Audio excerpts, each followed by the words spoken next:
Si Dillon Brooks ng Phoenix Suns ay inaresto madaling araw ng Biyernes sa downtown Scottsdale matapos umanong mahuling nagmamaneho habang nasa ilalim ng impluwensya ng alak. Ayon sa ulat, naaresto si Brooks sa bandang 2 AM ng mga lokal na otoridad at pinalaya rin makalipas ang mahigit isang oras. Bandang 3 AM matapos magpiyansa, sa ngayon ay wala pang karagdagang detalye na inilabas tungkol sa insidente. Sa record ng kanyang karera, wala pang naitalang kriminal na kaso si Brooks. Bago ang pangyayaring ito, kaya mabilis itong naging usap-usapan sa NBA community. Mas naging kapansin-pansin ang balita dahil kasalukuyan siyang hindi naglalaro matapos ma-sideline noong February 21 dahil sa broken hand. Bago ang injury na iyon, nagkaroon si Brooks ng pinakamagandang offensive season sa kanyang 9 na taong professional career. Sa 50 games ngayong season, nag-a-average siya ng 21 points at 3.7 rebounds habang may 44% shooting. Kilala si Brooks bilang isa sa pinaka-physical at defensive player sa liga. Ngunit ngayong season ay mas nakita ang pag-angat ng kanyang offensive game.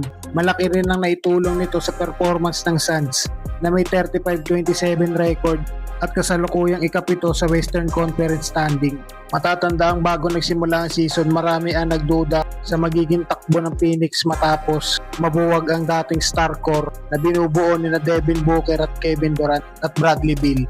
Sa ngayon, si Booker na lang ang natitirang bahagi ng trio, kaya malaking tulong sa team ang biglang pag-angat ng laro ni Brooks. Gayunpaman, ang DOI arrest na ito ay maaaring magkaroon ng epekto sa kanyang imahe at posibleng humantong sa karagdagang aksyon mula sa liga, depende sa magiging resulta ng investigasyon.